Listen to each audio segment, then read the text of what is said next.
dark-eyed and black-bearded, and there was something familiar in his face.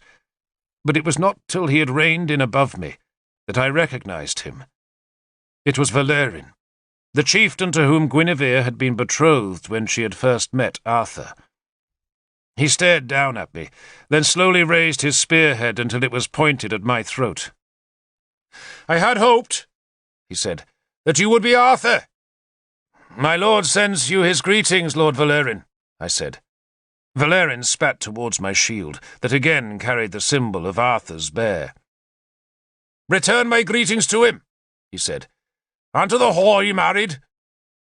He paused, raising the spear point so that it was close to my eyes. "You're a long way from home, little boy," he said. "Does your mother know you're out of bed?" "My mother," I answered, "is readying a cauldron for your bones, Lord Valerian. We have need of glue, and the bones of sheep we hear make the best." He seemed pleased that I knew him, mistaking my recognition for fame, and not realizing that I had been one of the guards who had come to Caer-Seuss with Arthur so many years before. He raised his spear point clear of my face and stared at my men.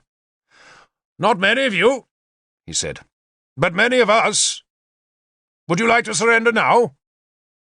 "There are many of you," I said, "but my men are starved for battle, so we'll welcome a large helping of enemies." A leader was expected to be good at these ritual insults before battle, and I always rather enjoyed them. Arthur was never good at such exchanges, for even at the last moment before the killing began, he was still trying to make his enemies like him. Valerian half-turned his horse. "Your name?" he asked before riding away. "Lord Derval Cadern," I said proudly. And I thought I saw, or maybe I hoped I saw, a flicker of recognition before he kicked his heels back to drive his horse north. If Arthur did not come, I thought, then we were all dead men. But by the time I rejoined my spearmen beside the barricade, I found Kiluk, who once again rode with Arthur, waiting for me. His big horse was noisily cropping the grass nearby. "We're not far away, Derval," he reassured me. "And when those vermin attack, you're to run away. Understand? Make them chase you. That'll scatter them. And when you see us coming, get out of the way." He grasped my hand, then enfolded me in a bear hug. "This is better than talking peace, eh?" he said, then walked back to his horse and heaved himself up into its saddle. "Be cowards for a few moments," he called to my men, then raised a hand and spurred away southwards. I explained to my men what Kiluk's parting words had meant. Then I took my place in the centre of the shield wall that stretched across the gap we had made in the felled trees. Nimue stood behind me, still holding her bloody sword. "We'll pretend to panic," I called to the shield wall, "when they make their first attack. And don't trip over when you run, and make sure you get out of the way of the horses." I ordered 4 of my men to help the 2 with broken ankles to a thicket behind the fence where they could hide. We waited. I glanced behind once, but could not see Arthur's men, who I presumed were hidden where the road entered a patch of trees a quarter-mile to the south. To my right, the river ran in dark shining swirls, on which 2 swans drifted. A heron fished the river's edge, but then lazily spread its wings and flapped away northwards, a direction Nimue took to be a good augury, because the bird was taking its bad luck towards the enemy. Valerian's spearmen came on slowly. They had been woken to battle and were still sluggish. Some were bareheaded, and I guess their leaders had rousted them from their straw beds in such haste that not all had been given time to gather their armour. They had no druid, so at least we were free of spells, though, like my men, I muttered swift prayers. Mine were to Mithras and to Bel. Nimue was calling to Andraste, the goddess of slaughter, while Cavan called on his Irish gods to give his spear a good day's killing. I saw that Valerian had dismounted, and was leading his men from the line's centre, though I noted a servant was leading the chieftain's horse close behind the advancing line. A heavy gust of damp wind blew the smoke of the burning huts across the road, half hiding the enemy line. The bodies of their dead comrades would wake these advancing spearmen, I thought, and sure enough I heard the shouts of anger as they encountered the newly made corpses, and when a gust of wind cleared the smoke away, the attacking line was coming on faster and shouting insults. We waited in silence as the grey early light seeped down to the valley's damp floor. The enemy spearmen stopped 50 paces from us. All of them carried Powys's eagle on their shields, so none were from Siluria or from the other contingents gathering with Gorfithid. These spearmen, I assumed, were among Powys's best, so any we killed now would be a help later. And the gods knew how we needed help. Thus far, we were having the best of the day, and I had to keep reminding myself that these easy moments were designed only to bring the full might of Gorfithid and his allies on to Arthur's few loyal men. 2 men raced out from Valerin's line and hurled spears that went high over our heads to bury themselves in the turf behind. My men jeered, and some deliberately took the shields away from their bodies as though inviting the enemy to try again. I thanked Mithras that Valerin had no archers. Few warriors carried bows, for no arrow can pierce a shield or a leather breastplate. The bow was a hunter's weapon, best for use against wildfowl or small game. But a mass of levied countrymen carrying light bows could still make themselves a nuisance by forcing warriors to crouch behind their shield walls. 2 more men hurled spears. One weapon thumped into a shield and stuck there. The other flew high again. Valerin was watching us, judging our resolve, and perhaps because we did not hurl spears back, he decided we were already beaten men. He raised his arms, clashed his spear on his shield, and shouted at his men to charge. They roared their challenge, and we, just as Arthur had ordered, broke and fled. For a second there was confusion, as men in the shield line impeded each other, but then we scattered apart and pounded away down the road. Nimue, her black cloak flying, ran ahead of us, but always looking back to see what happened behind her. The enemy cheered their victory and raced to catch us, while Valerin, seeing a chance to ride his horse among a broken rabble, shouted at his servant to bring the beast. We ran clumsily, cumbered by cloaks, shields, and spears. I was tired, and the breath pounded in my chest as I followed my men southwards. I could hear the enemy behind, and twice looked over my shoulder to see a tall, red-headed man grimacing as he strained to catch me. He was a faster runner than I, and I was beginning to think I would need to stop, turn, and deal with him, when I heard that blessed sweet sound of Arthur's horn. It sounded twice, and then, out of the dawn-dulled trees ahead of us, Arthur's might erupted. First came white-plumed Arthur himself, in shining armour and carrying his mirror-bright shield and with his white cloak spread behind like wings.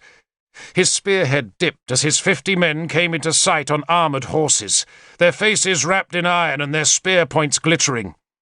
The banners of the dragon and the bear flew bright, and the earth shook beneath those ponderous hooves that slung water and mud high into the air as the big horses gathered speed. My men were running aside, forming 2 groups that swiftly gathered into defensive circles with shields and spears outermost. I went left, and turned around in time to see Valerin's men desperately trying to form a shield wall. Valerin, mounted on his horse, shouted at them to retreat to the barricade. But it was already too late. Our trap was sprung, and Lugvale's defenders were doomed. Arthur pounded past me on Chlamre, his favourite mare. The skirts of his horse blanket at the ends of his cloak were already soaked in mud. A man threw a spear that glanced off Chlamre's breast armour.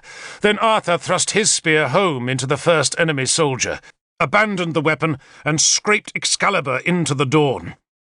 The rest of the horse crashed past in a welter of water and noise. Valerin's men screamed as the big brutes hurtled into their broken ranks. Swords slashed down to leave men reeling and bloody, while the horses ploughed on, some driving panicked men down beneath their heavy iron-plated hooves.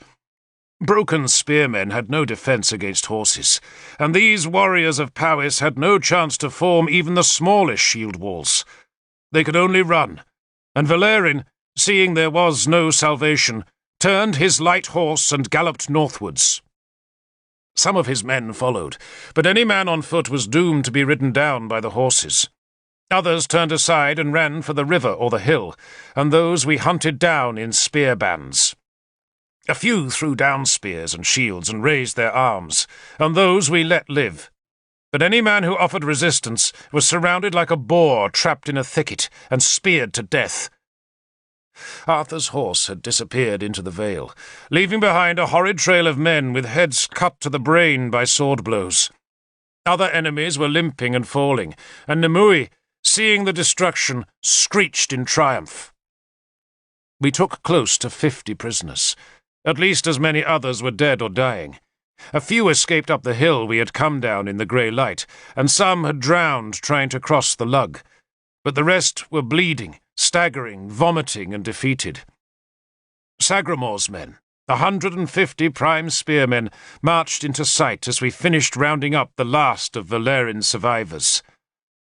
"We can't spare men to guard prisoners," Sagramore greeted me. "I know."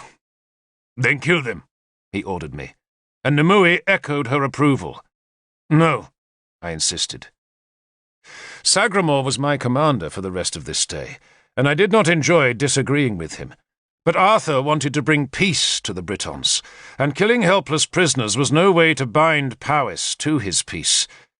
Besides, my men had taken the prisoners, so their fate was my responsibility, and instead of killing them, I ordered them stripped naked.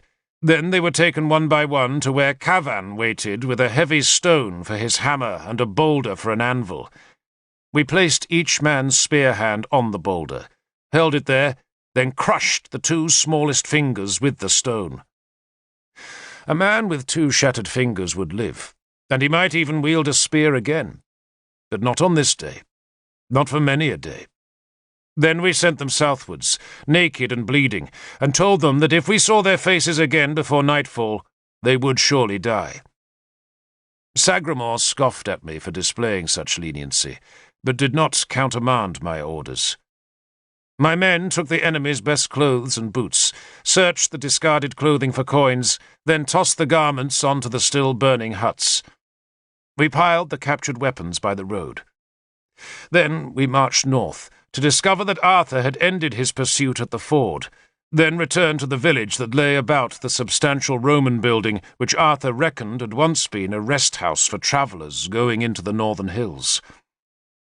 A crowd of women cowered under guard beside the house, clutching their children and paltry belongings.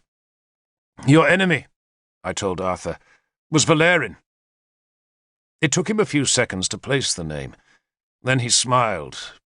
He had removed his helmet and dismounted to greet us. "Poor Valerin," he said. "Twice a loser." Then he embraced me and thanked my men. "The night was so dark," he said. "I doubted you would find the Vale." "I didn't. Nimue did." "Then I owe you thanks," he said to Nimue. "Thank me," she said, "by bringing victory this day." "With the gods' help I shall." He turned and looked at Galahad, who had ridden in the charge. "Go south, Lord Prince, and give Tudric my greetings, and beg his men's spears to our side. May God give your tongue eloquence." Galahad kicked his horse and rode back through the blood-stinking vale. Arthur turned and stared at a hilltop a mile north of the ford. There was an old earth fort there, a legacy of the old people, but it seemed to be deserted. "It would go ill with us," he said with a smile, "if anyone was to see where we hide." He wanted to find his hiding place and leave the heavy horse armour there before he rode north to roust Gorfethid's men out of their camps at Branogenium. "Nimue will work you a spell of concealment," I said. "Will you, lady?" he asked earnestly. She went to find a skull. Arthur clasped me again, then called for his servant, Higwith, to help him tug off the suit of heavy scale armour. It came off over his head,